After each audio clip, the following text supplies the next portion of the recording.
Every little girl wants to be the hero of a fairy tale. Once upon a time, I was the princess of my parents until my sister's little baby boy was born. Once upon a time, I was feeling myself the beauty of a love story in the arms of my ex-boyfriend.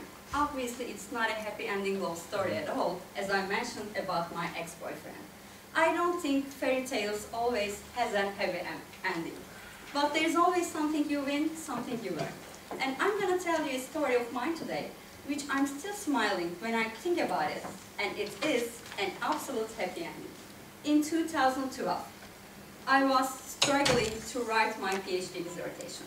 At the same time, I was running a tango studio on Istanbul. Also, I was designing some tango clothes and writing a blog on tango fashion and lifestyle.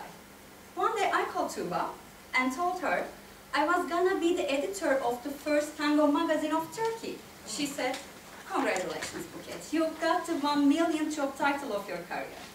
So it was true. My lifestyle and my multitask soul was preventing me to reach my main desires. Of course, I felt exhausted because of this mess, and I decided to take a break. Went to Buenos Aires for the second time of my life. My flight from Istanbul to Buenos Aires took more than 34 hours, and I got fever on the plane. The week after I arrived Buenos Aires, I got an infection to my right eye. By the way, guys, I have a lazy left eye, which means when I close my right eye, I am not sure if you are Andreas and you are Soner, but apparently you are Andreas and you are Soner. Bad news, I got the infection to my right eye. Poor me, couldn't find the Skype icon on my laptop to call my mommy and cry. After getting bored being a drama queen, I stopped crying and went to Milonga. Milonga means a tango night. There was an Argentinian tango teacher. His name is Daniel Arias. There is a tradition between tango dancers. We introduce each other to the dance with eye contact. I was feeling like Daniel was looking at me, but I was not really sure with my limited vision at that time. But I did want to dance with him. I wanted to take the risk. I stood up, walked toward the dance floor. Lucky me, he was walking towards me as well. After our first dance, he said something in Spanish, and I said, "Sorry, I don't speak Spanish." But he was insisting to tell something to me, and he asked some help one of his friends, Luciana. He can both speak Spanish and English as well. She explained me, Daniel wanted to participate Mondial World Tango Championship with me. There was just a week to the Mondial. The registration was closed. It was already impossible. And Luciana explained, Daniel had been registered with another partner, but after dancing with me, he wanted to change his partner.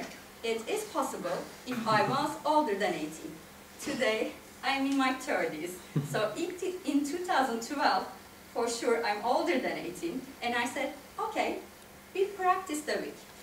Guys, it was such an amazing experience to communicate with the people without using any unnecessary words. If we really much to them, if we really need to them so much, thanks to technology, we can use Google Translator.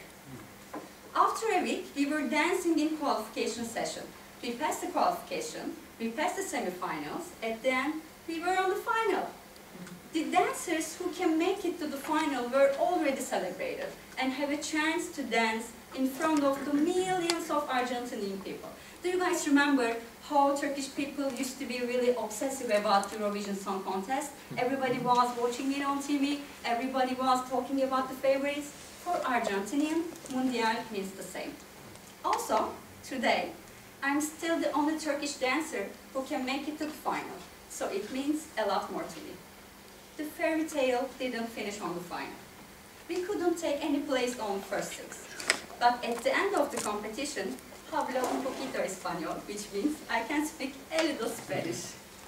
And the things makes me feel really great when I think about the story is, I have a really good friend, Daniel. In 2013, we were dancing in my studio in Istanbul. In 2014, we were dancing in his studio in Los Angeles. So you can say we lived happily ever after. Thank you.